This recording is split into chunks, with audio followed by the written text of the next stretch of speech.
देश में संविधान के अंतर्गत बने हुए कानून की धज्जियां उड़ाते हुए, संविधान को रौंदते हुए राजस्थान सरकार ने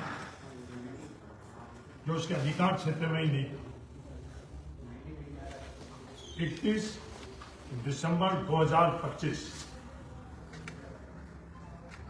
के बाद में देश में कोई भी राजस्व इकाई का सर्जन नहीं हो सकता, चाहे वो राजस्व गांव हो, तहसील हो, जिला हो, राज्य हो।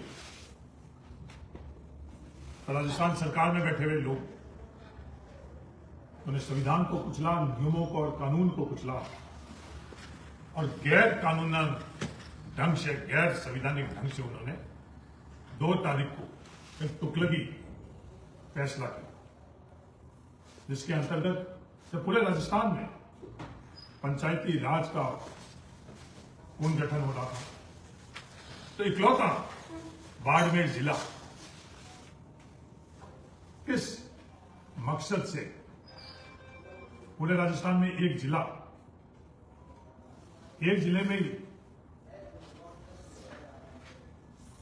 कुछ तहसीलों में, और तहसीलों का गठन भी उसी दिन बैकडेट में किया गया और पूर्ण सीमांकन का आदेश दिया।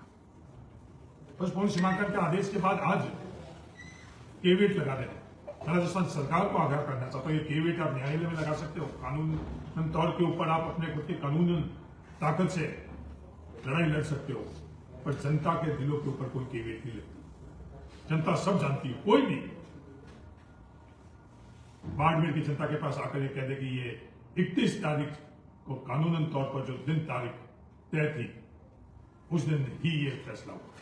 सबसे पहले तो फैसला करने का जो अधिकार था वो राजस्थान सरकार के पास भी नहीं था। कोई भी आकर ये राजस्थान के अंदर, बाड़मेर के अंदर आकर बता दे, किसी मंदिर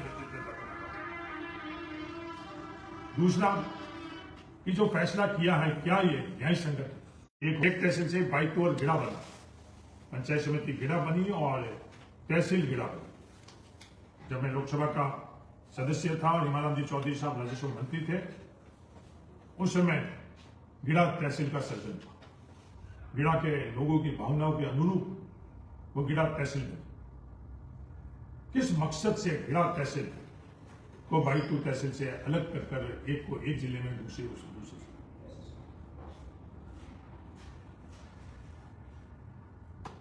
धोरी मीनार गुड़ामालानी से जिस क्षेत्र को निकाला गया, उसका नक्शा कोई भी दे, सिर्फ जाति आधार के ऊपर किया गया। ये फैसला, ये थार की परंपरा नहीं है, ये बाड़मेर जिले की परंपरा नहीं है, ये इस इलाके की परंपरा नहीं है। नियमों को, परंपराओं को, सबको कुचल कर जो फैसला किया गया। एक सवाल करना चाहता हूं, धोरी मीनार गुड़ामालिनी के अंदर तो के विश्नोई जी सार्वजनिक तौर पर उसका श्रेय ले रहे हैं कि मैंने ये करवाया। सही करवाया, गलत कराया, वो आने वाले वक्त के अंदर जनता उसके निर्णय करेगी। धोरी मीनार की जनता को निर्णय ठीक नहीं लग रहा है, धरने पर बैठी। हिमाराम जी चौधरी भी कल धरने में शामिल हुए, मैं खुद शामिल हुआ, आज भी हिमाराम जी धरने में बैठे। तो गिड़ा से बाइतू अलग करना, इसकी जिम्मेवारी अभी तक किसी ने नहीं ली। वहां से विधानसभा चुनाव लड़ने वाले आदरणीय बालाराम जी चौधरी, संसद के भारतीय जनता पार्टी से चुनाव लड़ने वाले आदरणीय कैलाश चौधरी जी, छोटे से छोटा कार्य चाहे वो पहले की सरकार में क्यों नहीं हुआ है, किसी ने स्वीकृत क्यों नहीं करवाया, उसके श्रेय लेने के लिए सार्वजनिक मंचों से, सोशल मीडिया से, उद्घाटनों से वो अपनी बात जनता के बीच में रखते हैं। पर 2 दिन हो गए हैं, किसी ने नहीं लिया। किस मकसद और मंशा से ये किया गया? कहने वाले तो ये भी कहते हैं, फोन करके भी मुझे कहा, कुछ लोग मेरे पास आए थे संसद में लोकसभा के चुनाव के अंदर कि आप दूसरे लोग की तरह धीमे पड़ जाओ। मैंने कहा नहीं, बोला नहीं तो आपको कीमत चुकानी पड़ेगी। कुछ फैसले होते हैं, उन्होंने वापस मुझे फोन से कहा फिर वो भूल गए। मैं हरीश चौधरी हुई हूं, मेरे पारिवारिक पृष्ठभूमि में कोई वार पंच भी नहीं, आज भी मेरे परिवार में कोई राजनीति नहीं है, और मैं इन फैसलों से कभी भी विचलित नहीं होने वाला, डरने वाला नहीं हूं, दबने वाला नहीं हूं, झुकने वाला नहीं। मेरा ये राजनीतिक सफर किसी ताकत से नहीं, लोगों की ताकत से शुरू हुआ, और आज भी इस सफर को यहां जहां तक मैं पहुंचा हूं लोगों की ताकत से ही पहुंचा। दबाने वाले ने बहुत दबाया, हदें भी पार की, सबने, चाहे मेरी खुद की सरकार क्यों नहीं थी, तभी प्रयास किए गए। राजस्थान में बहुत कम उदाहरण होंगे जो खुद की सरकार के अंदर सीबीआई के अंदर केस रेफर किया गया। राजस्थान में बहुत कम ऐसे उदाहरण होंगे, एक दफे नहीं, 2 दफे नहीं, 3 दफे नहीं, 4 दफे सीबीआई की जांच हुई होगी। उनसे डरा और दबा नहीं, मैं सिर्फ और सिर्फ अपने लोगों से डरता हूं और अपने लोगों से डरता हूं। उनकी ये सोच की बाइतू हरीश चौधरी का नहीं है, हरीश चौधरी बाइतू का, और बाइतू सबका। बाइतू के टुकड़े करने से आप किसी के टुकड़े नहीं कर सकते। बाइतू के टुकड़े के पीछे जो भी आपकी मंशा है वो आपकी कभी सफल नहीं होगी। ये बाड़मेर जैसलमेर है, ये जोधपुर संभाग है, ये जयपुर में बैठे हुए लोगों ने ये फैसला किया, वो ये नहीं जानते। क्या के विश्नोई साहब खुद बाड़मेर जिले के हैं? नहीं, जालोर के, पर ये सवाल कभी भी नहीं उठा। आदूराम जी मेघवाल क्या बाड़मेर जिले के हैं? नहीं, वो जोधपुर जिले के, कभी भी ये सवाल नहीं उठा। प्रियंका चौधरी जी क्या बाड़मेर विधानसभा की है? नहीं, शिव विधानसभा की। साले मोहम्मद जी क्या पोखरण विधानसभा के हैं? नहीं, वो जैसलमेर विधानसभा के। प्रतापपुरी जी क्या पोखरण विधानसभा के? नहीं, वो बाड़मेर जिले के। ये बाड़मेर जैसलमेर और धार है, उनको समझने में उनकी भूल हुई। मेरा राजनीतिक सफर के अंदर कहीं चुनाव लड़ना मेरी प्राथमिकता ही नहीं थी। मैंने लोकसभा का कभी भी उम्मीदवार का दावेदारी भी नहीं करी, आवेदन भी नहीं किया। तो पार्टी ने जब निर्देश दिया कि लोकसभा का चुनाव लड़ना है तो मैंने सहर्ष स्वीकार किया, और मेरे बाड़मेर जैसलमेर के लोगों ने तन से, मन से और धन से मेरी मदद करकर मुझे सांसद बनाया। बाइतू विधानसभा का टिकट के लिए मैंने अप्लाई नहीं किया। बाइतू पार्टी ने निर्देश दिए और बाइतू की जनता ने मेरे को विधायक बनाया। तो ये भूल गए कि कोई जयपुर में और दिल्ली में बैठकर वार्ड पंच भी नहीं बना सकता है। विधायक और सांसद तो बहुत आगे की बात है। जनता को दिलों के ऊपर आप इस तरह की जिला पूर्ण सीमांकन की लकीर खींचकर उन दिलों को जीत नहीं सकते। जनता के दिल जीतने का बिल्कुल अलग माध्यम है, अलग रास्ता है। जनता को जीतने से, अपने व्यवहार से, अपने काम से, या जो आप तोड़ने की, कुचलने की, दबाने की जो प्रयास कर रहे हो, ये धार है। बड़े बड़े आक्रामकता इस धार के अंदर इस प्रयास से आई, फिर वो विफल होकर गए। ये धार का इतिहास जानने वाले जानते हैं, ये सिर्फ मिट्टी नहीं है, इस संघर्ष का इसका अपना इतिहास है, अपनापन का अपना इतिहास है। जिसने जब ये प्रयास किया उसको मुंह की खानी पड़ी। हरीश चौधरी का कोई भी अस्तित्व नहीं, इस धार का एक छोटा सा नगण्य अंग है हरीश चौधरी। आज हरीश चौधरी है, चंद सालों बाद हरीश चौधरी नहीं रहेगा। कि हजारों साल, लाखों साल से धार था और हजारों और लाखों साल तक आगे धार रहेगा। कई पीढ़ियों से संघर्ष से ये धार बना है। यहाँ की परंपरा है, संस्कार है, अपना, और आगे भी भविष्य में कई पीढ़ियों तक ही जाएगा। हम लोग जो धार में आए हैं, मैं बाड़मेर जिले की बात करता हूं, हम लोग सब बाहर से आए हैं, 36 कौम, हर धर्म। मैं मेरी बात कर रहा हूं, मैं बीकानेर से, मेरा परिवार आया हुआ है। बीकानेर से जोधपुर होता हुआ हम लोग यहाँ आए हैं। किसी भी जाति और धर्म के लोग, पर ये धार है, धार की अपनायत है कि आपस में कभी भी इस तरह की सोच हम लोगों ने नहीं रखी। हम लोगों के यहाँ कहावत है, परिवार बाद में और पड़ोसी पहले। ये धार की संस्कार है, ये धार की परंपरा है। आपने एक पड़ोसी को दूसरे पड़ोसी से कि लकीर खींचकर और आपने अलग करने की कोशिश करी है, ये मंशा कभी भी आपकी पूरी नहीं होगी। आने वाले वक्त के अंदर जिस प्रकार से आपने राजस्थान सरकार ने पंचायत पुनर्गठन, वार्डों का पुनर्गठन, जिला परिषद के वार्डों का पुनर्गठन किया है, यहां की जनता जवाब देगी। किस तरह के कृत्य किए? एक दलित गांव देदूसर, जो आपके खुद के नोटिफिकेशन से बना हुआ, उसको आपने किस व्यक्ति के परिवार के नाम से, मैं नाम भी नहीं लेना चाहता हूं, भजनलाल जी, आप हमारे मुख्यमंत्री हो, आप पता कर लो क्या किस तरह का संदेश आप समाज में देना चाहते हो। ग्राम पंचायत का मुख्यालय का आधार किस मकसद से, किस संदेश देने के नाते आपने इस तरह का, मैं एक उदाहरण दिया, इस तरह के उदाहरण कई हैं। यहां तो आपके पास सही सूचना नहीं आ रही है, आपने जिनके भरोसे इस धार को सौंपा है वो इस तरह के कृत्य कर रहे हैं कि आने वाली पीढ़ियां माफ नहीं करेगी। अगर आपके पास सूचना पहुंची है तो मुझे बड़ा दुख होता है कि मेरे को इस तरह के मुख्यमंत्री मिले। मुख्यमंत्री पूरे प्रदेश के होते, किसी एक राजनीतिक दल के नहीं होते।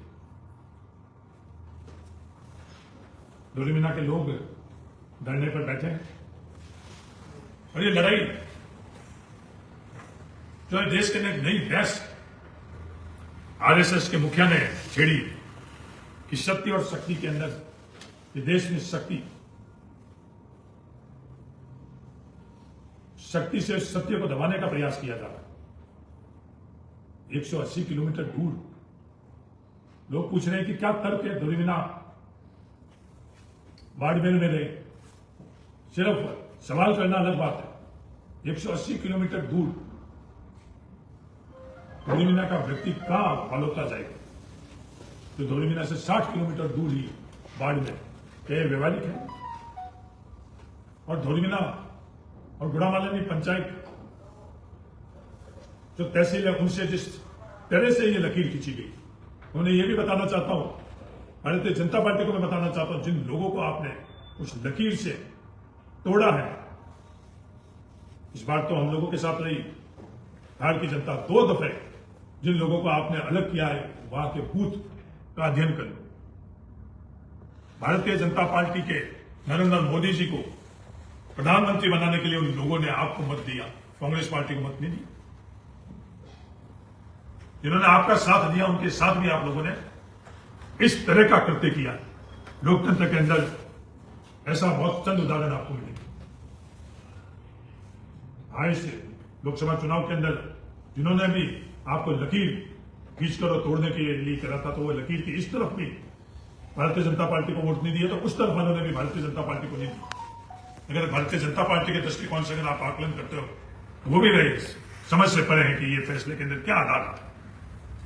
तो ये दोनों आधार अगर किसी को समझ में आ रहे हो तो धार को समझा। एक राजनीतिक दल के नाते, एक बाड़मेर जिले धार के नागरिक के नाते, परंपरा और इतिहास के नाते किसी को भी समझ में आ रहा, कोई भी इसको जायज नहीं।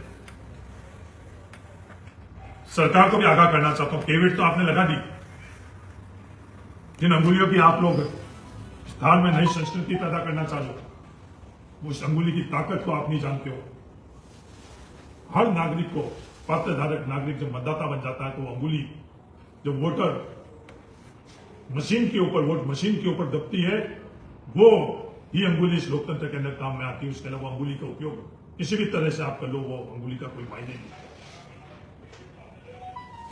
भाई तुम्हें भी आपस में 2 दिनों से चर्चा कर रहे हैं, गिरा को भी भाई तू से अलग किया, गिरा के लोगों से चर्चा कर रहे हैं, उनमें भी रोज से किसी से भी चर्चा नहीं हुई। मैं सवाल करना चाहता हूं, क्या बाटाड़ू को अलग करने से पूर्व मैंने स्वयं 100 दफे छोटे और बड़े समूह में हर राजनीतिक दल, चाहे वो भारतीय जनता पार्टी के कार्यकर्ता और नेता भी क्यों नहीं थे, सबसे संवाद कर मैं खुद नहीं चाहता कि बाटाड़ू बाइटू से अलग हुए पर जहां वहां के लोगों का बहुमत हर जाति धर्म राजनीतिक विचारधारा से संवाद करके जब उन्होंने शब्द स्वर समिति से एक दफे नहीं 10 दफे उन लोगों को बैठा कर जो मेरी समझ थी वो भी समझाई उनको, उनकी समझ मैंने समझे ला के जब लोगों ने कहा लोगों के इच्छा के अनुरूप फैसला किया ये कि ये कहानी पाइला की थी, क्या वो रास्ता ठीक था, क्या वो व्यवस्था ठीक थी, क्या वो माध्यम ठीक था या ये माध्यम ठीक है।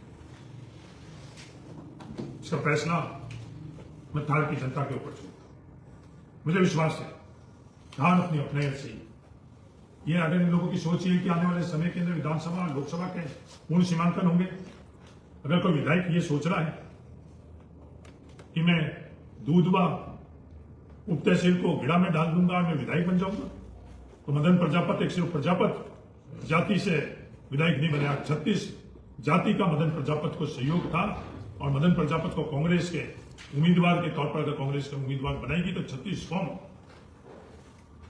के मत से वो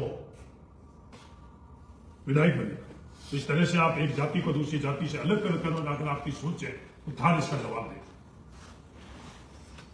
ये जाति की जो सोच रखकर आप इस तरह का फैसला कर रहे हो, ये थार के अंदर कभी भी नहीं हुआ। इससे पहले भी विधानसभा के पूर्ण गठन हुए तो कभी भी इस तरह का इतिहास आज तक इस थार में नहीं रहा।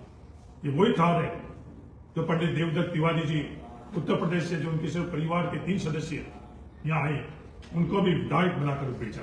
जिस सोच से जिस रास्ते से आप यहाँ आ रहे हो उसका जवाब थार आने वाले समय में देगा। और मेरी तो आप चिंता ही नहीं करो, मेरे राजनीतिक सफर के अंदर चुनाव इकलौता माध्यम नहीं और जनता जहां से मुझे कहेगी चुनाव लड़ने के लिए तो मैं इतना हौसला रखता हूं कि वहां से चुनाव लड़ूंगा। जनता चाहेगी, पार्टी चाहेगी, कुछ भी आप इस तरह का करते करते प्रयास कर लो। ये थार पूरा मेरा था, मेरा है और मेरा रहेगा। अभी नहीं पीढ़ियों तक इस थार का रहना है। विधायक के नाते, मंत्री के नाते मैं सिर्फ बाइतू विधानसभा तक का नहीं, कोई नहीं, क्योंकि मेरा एहसान है। अगर आप बाइतू को और गिरा को अलग करके सोच रहे हो कि हरीश चौधरी को 2 टुकड़ों में कर दोगे, नहीं, हरीश चौधरी 2 टुकड़ों के अंदर कभी भी नहीं हुआ। विधायक के नाते भी हरीश चौधरी ने थार को कभी भी अलग दृष्टिकोण से नहीं देखा। थार मेरा परिवार था, थार मेरा परिवार है। और बाइतू को तोड़कर आप बाइतू का अस्तित्व खत्म नहीं करोगे, बाइतू का अस्तित्व खत्म करने का प्रयास करोगे तो कई बाइतू आने वाले समय के अंदर होंगे। एक बाइतू को आप कुचलना चाह रहे हो, एक बाइतू का अस्तित्व खत्म करना चाह रहे हो, तो एक बाइतू की जगह कई बाइतू देखने को मिलेगा। ये मैं आने वाले समय का आकलन कर जितना मैं थार को समझ रहा हूं वो मैं आपको आज बता रहा हूं, आगाह कर रहा हूं। तो K8 की जगह जो बैकडेट के अंदर आपने ये फैसला किया है उसको आप बचाने की जगह स्वीकार करो, माफी मांगो और उसको रद्द करो। धन्यवाद।